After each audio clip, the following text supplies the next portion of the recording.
Ovo je prilog Odeljenja za interkulturalnu prevenciju zavisnosti i promociju zdravlja, FISP. Tema kojom se bavimo je problematika zavisnosti u porodici i situacija dece u njoj. U ovom postu postavit ćemo pitanje da li se u porodicama gde ima zavisnika sva deca ponašaju na isti način ili postoje neke razlike u ponašanju.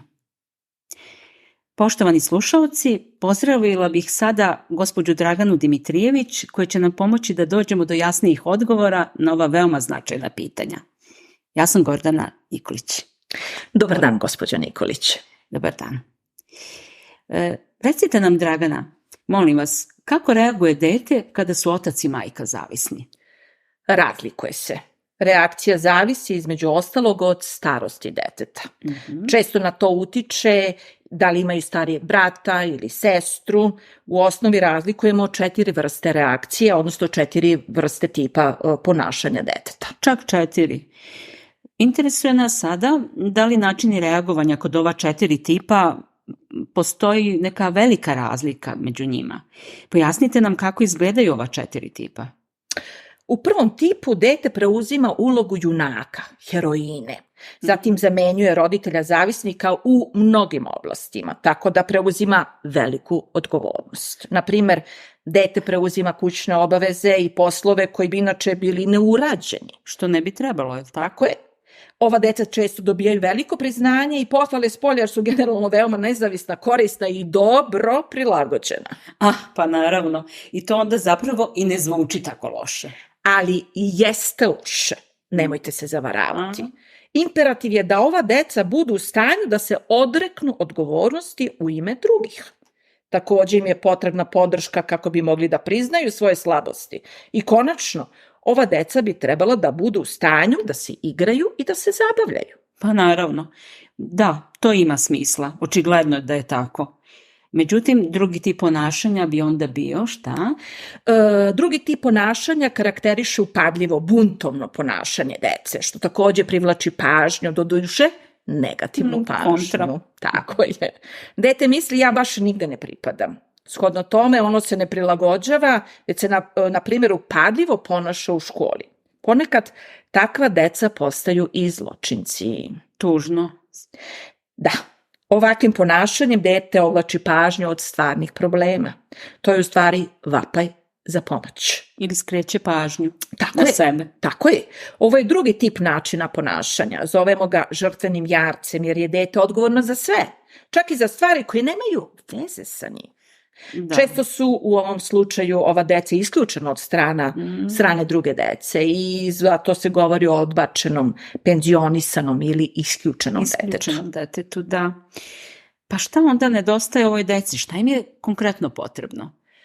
Ovoj deci nedostaju odnosi i poverenja, znači to moraju prvo da izgrade. Oni sami, kao i njihovo društveno okruženje, više ne uočavaju svoje pozitivne strane.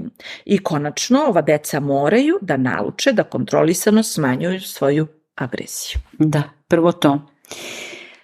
Objasnili ste nam, prikazali ste nam 2 potpuno različita načina reakcije na suočavanje sa problemima zavisnosti u kući.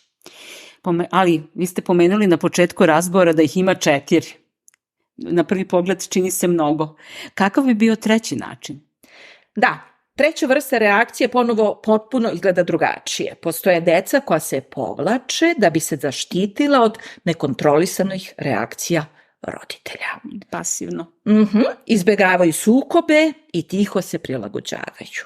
Zato se govori o tihom poslušnom detetu. Jedva primetnom, je li tako? Tako je.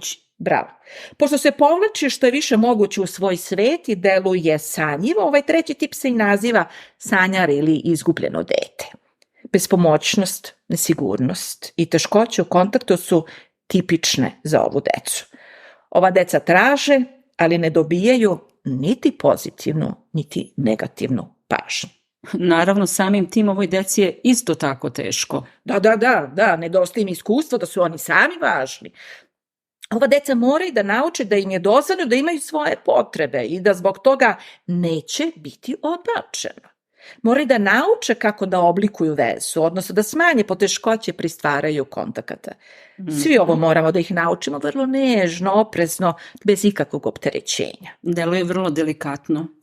Rekli ste postoji 4. tip reakcije ponašanja deteta. Možete li nam nešto više reći o tome, objasniti? Da, ova 4. vrsta reakcije se zove klovn ili maskota. Ova deca se ponašaju smešno i zabavno, baš kao klovn. Često se vidi. Ja, upravo tako. Na taj način unose raznovrsnost u svakodnevni život porodice i odlače pažnju od briga. Zbog svoje duhovite, ekstrovertne prirode dobijaju veliku pažnju. I ovaj spoljašnji utisak osporava činjenicu da su ova deca često nezrela, anksiozna i ne baš otporna. Također su nervozni, preaktivni, često uzbuđeni, što može da nervira ili ometa drugu decu, na primjer u vrtiću ili u školi. A da se ne prepoznaje pravi razlog. Onda znači da ta povratna informacija više nije toliko pozitivna, kako deluje na prvi pogled, kada je duhovito, veselo, ekstrovertno dete. Da. Šta je ovoj deci potrebno? Potrebni su im odnosi poverenja i iskustvo da se osjećanja mogu preživeti. Oni bi trebali da budu smešni kada žele da budu smešni, odnosno kada je to stvarno autentično, a ne lažno. Tačno. To moraju da nauče.